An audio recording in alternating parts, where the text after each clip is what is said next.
ಅಧೀಕ್ಷಕ ಚಂದ್ರಶೇಖರನ್ ಅವರು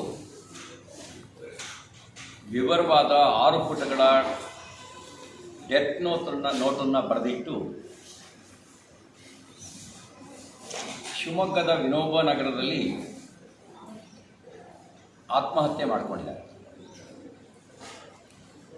ಅವರ ಡೆತ್ ನೋಟ್ನಲ್ಲಿ ಆರಂಭದಲ್ಲಿ ಮತ್ತು ಕೊನೆಯಲ್ಲಿ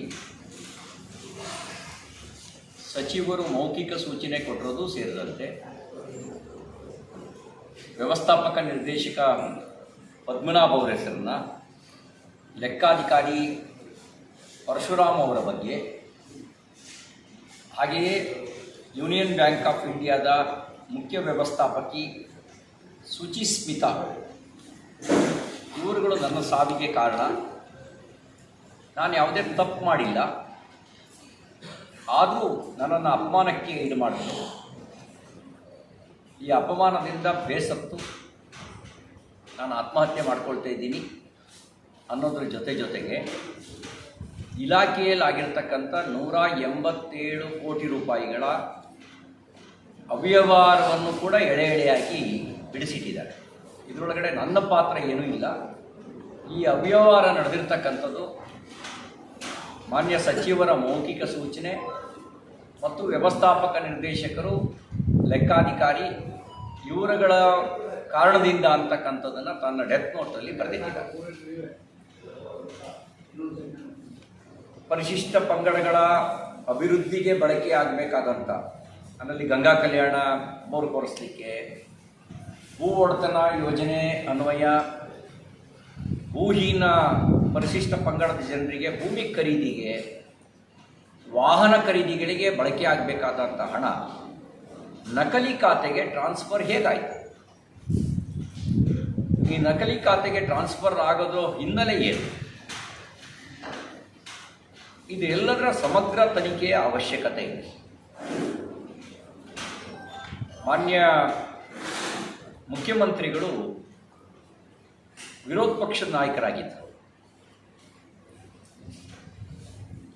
ಅವರು ಈಗ ಉಪಮುಖ್ಯಮಂತ್ರಿ ಆಗಿರ್ತಕ್ಕಂಥ KPCC ಅಧ್ಯಕ್ಷರೂ ಆಗಿರ್ತಕ್ಕಂಥ DK ಶಿವಕುಮಾರ್ ಅವರು, ವಿಧಾನ ಪರಿಷತ್ತಿನಲ್ಲಿ ವಿಪಕ್ಷದ ನಾಯಕರಾಗಿದ್ದಂಥ ಹರಿಪ್ರಸಾದ್ ಅವರು, ಇದಲ್ಲದೆ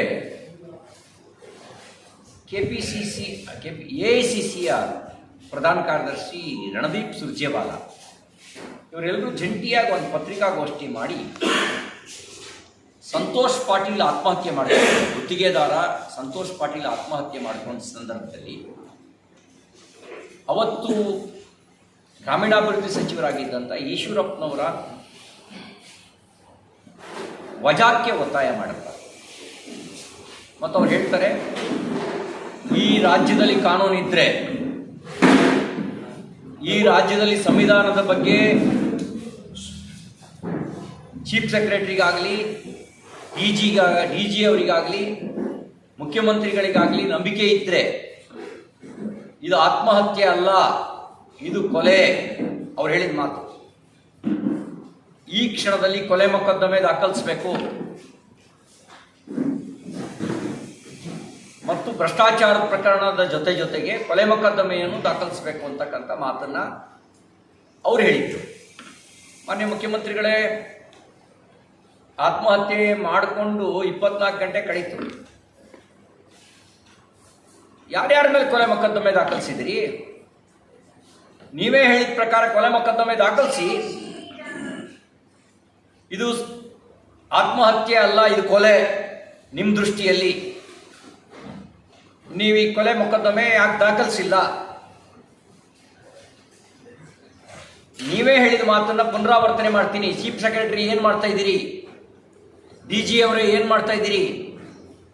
ಯಾರ್ಯಾರನ್ನು ಬಂಧಿಸಿದಿರಿ? ಇನ್ನು ಸಚಿವರನ್ನ ಸಂಪುಟದಲ್ಲಿ ಇಟ್ಕೊಂಡಿದ್ದೀರಿ, ನಾಚಿಕೆ ಆಗಲ್ವ ನಿಮಗೆ? ಮಾನ್ಯ ಮುಖ್ಯಮಂತ್ರಿಗಳೇ, ಸಚಿವರನ್ನ ಸಂಪುಟದಲ್ಲಿ ಇಟ್ಕೊಂಡಿದ್ದೀರಿ, ನಾಚಿಕೆ ಆಗಲ್ವ ನಿಮಗೆ? ಇದನ್ನ ಏನಂತ ಕರಿತೀರಿ ನೀವು? ಇದನ್ನ ಬರೀ ಭ್ರಷ್ಟಾಚಾರ ಅಂದ್ರೆ ಸಾಕಾಗಲ್ಲ, ಬರೀ ಲೂಟಿ ಅಲ್ಲ, ಇದು ಹಗಲು ದರೋಡೆ. ಪರಿಶಿಷ್ಟ ಪಂಗಡಗಳ ಅಭಿವೃದ್ಧಿಗೆ ಬಳಕೆಯಾಗಬೇಕಾದಂಥ ಹಣವನ್ನು ಈ ರೀತಿ ನಕಲಿ ಖಾತೆಗೆ ವರ್ಗಾಯಿಸಿ ಡ್ರಾ ಮಾಡ್ಕೊಂಡಿರೋದು ಹಗಲು ದರೋಡೆ. ಈ ಹಗಲು ದರೋಡೆಗೆ ಹೊಣೆ ಯಾರು? ನೀವೇ ಹೊಣೆ ಹೊತ್ಕೋಬೇಕಾಗುತ್ತೆ. ಹಗಲು ದರೋಡೆಗೆ ಹೊಣೆ ಈ ಕ್ಷಣದಿಂದಲೇ ಸಚಿವರನ್ನ ವಜಾ ಮಾಡಬೇಕು, ಕೊಲೆ ಮೊಕದ್ದಮೆ ದಾಖಲಿಸಬೇಕು, ಬಂಧಿಸಬೇಕು. ಇದಲ್ಲದಲ್ಲೇ ಇದರ ಸಮಗ್ರ ತನಿಖೆಗೆ ಹಾಲಿ ನ್ಯಾಯಾಧೀಶರ ನೇತೃತ್ವದಲ್ಲಿ ತನಿಖೆ ನಡೆಸಬೇಕು ಅಂತ ನಾನು ಆಗ್ರಹಿಸ್ತೇನೆ. ಈ ಕ್ಷಣದಲ್ಲೇ ತನಿಖೆ ನಡೆಸಬೇಕಿಲ್ಲದೆ ಇದ್ರೆ ಭ್ರಷ್ಟ ಈ ಲೂಟಿಯಲ್ಲಿ ನೀವು ಪಾಲ್ದಾರರಿದ್ದೀರಿ ಅಂತ ರಾಜ್ಯದ ಜನ ಭಾವಿಸ್ತಾರೆ. ನೀವು ವಿರೋಧ ಪಕ್ಷದಲ್ಲಿ ನಾಯಕರಾಗಿದ್ದಾಗ ಒಂದು ಮಾತು, ಈಗ ಆಡಳಿತ ಪಕ್ಷದಲ್ಲಿ ಇದ್ದಾಗ ಈ ಲೂಟಿಯನ್ನು ಸಮರ್ಥನೆ ಮಾಡ್ತೀರ ನೀವು. ಈ ಕ್ಷಣದಲ್ಲೇ ವಜಾ ಮಾಡಬೇಕು ಮತ್ತು ಆ ಸಂಬಂಧಪಟ್ಟವರ ಮೇಲೆ ಕ್ರಮ ತಗೊಳ್ಳೋದಲ್ದಲೇ ಯಾವುದು ಪರಿಶಿಷ್ಟ ಬಳಕೆಗೆ ಉಪಯೋಗ ಆಗಬೇಕಾಗಿದ್ದು 187 ಕೋಟಿ ರೂಪಾಯಿ ನಕಲಿ ಖಾತೆಗೆ ವರ್ಗಾಯಿಸಿದ್ದಾರೆ, ಆ ಹಣವನ್ನು ವಸೂಲಿ ಮಾಡೋ ಕೆಲಸವನ್ನ ಮಾಡಬೇಕು.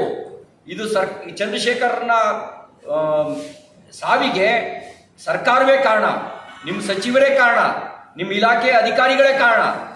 ನೀವೇ ಅದರ ಹೊಣೆ ಹೊತ್ಕೋಬೇಕು ಅನ್ನುವಂಥ ಆಗ್ರಹ ಮಾಡ್ತೇನೆ.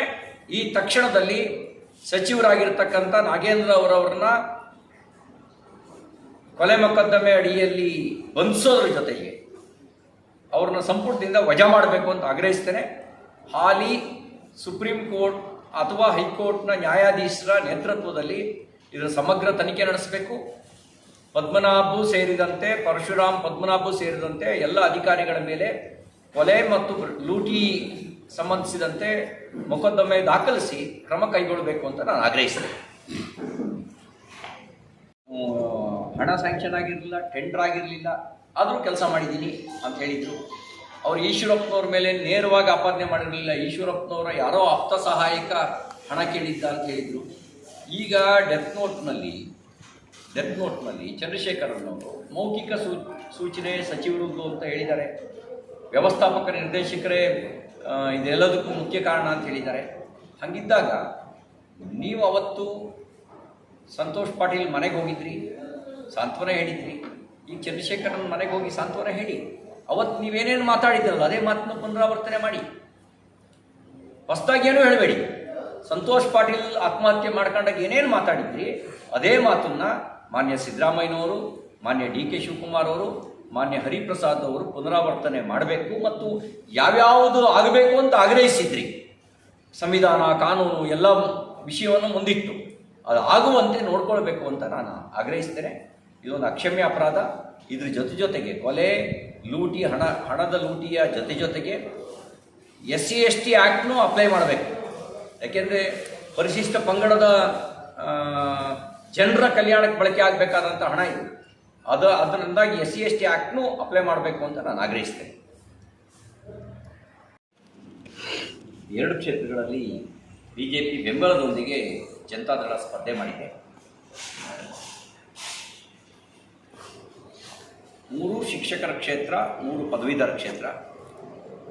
ಈ ಪದವೀಧರ ಮತ್ತು ಶಿಕ್ಷಕರ ಕ್ಷೇತ್ರದ ಚುನಾವಣೆಯಲ್ಲಿ NDA ಅಭ್ಯರ್ಥಿಗಳನ್ನು ಬೆಂಬಲಿಸಬೇಕು ಅಂತೇಳಿ ಪದವೀಧರ ಮತ್ತು ಶಿಕ್ಷಕ ಮತದಾರರು ಈ ಭಾಗದಲ್ಲಿ ನಮ್ಮ ಅಮರನಾಥ್ ಪಾಟೀಲ್ ಚುನಾವಣೆಗೆ ಸ್ಪರ್ಧೆ ಮಾಡಿದ್ದಾರೆ. ಈ ಹಿಂದೆ ಅವರು ಪದವೀಧರ ಕ್ಷೇತ್ರವನ್ನು ಪ್ರತಿನಿಧಿಸಿ ಉತ್ತಮ ಕೆಲಸ ಮಾಡಿದವರು, ಸಜ್ಜನ ವ್ಯಕ್ತಿ. ಅದಕ್ಕೆ ನಾನು ತಮ್ಮ ಮೂಲಕ ಪದವೀಧರರಿಗೆ ಮನವಿ ಮಾಡ್ತೇನೆ. ಈ ಪದವೀಧರ ಕ್ಷೇತ್ರದಲ್ಲಿ ಪ್ರಥಮ ಪ್ರಾಶಸ್ತ್ಯದ ಮತವನ್ನು ಭಾರತೀಯ ಜನತಾ ಪಾರ್ಟಿ ಅಭ್ಯರ್ಥಿ ಅಮರನಾಥ್ ಪಾಟೀಲರಿಗೆ ಕೊಡೋದ್ರ ಮೂಲಕ ಅವರನ್ನು ಅತಿ ಹೆಚ್ಚಿನ ಮತಗಳಿಂದ ಜಯಶಾಲಿಯನ್ನಾಗಿ ಮಾಡಬೇಕು ಅಂತೇಳಿ ವಿನಂತಿ.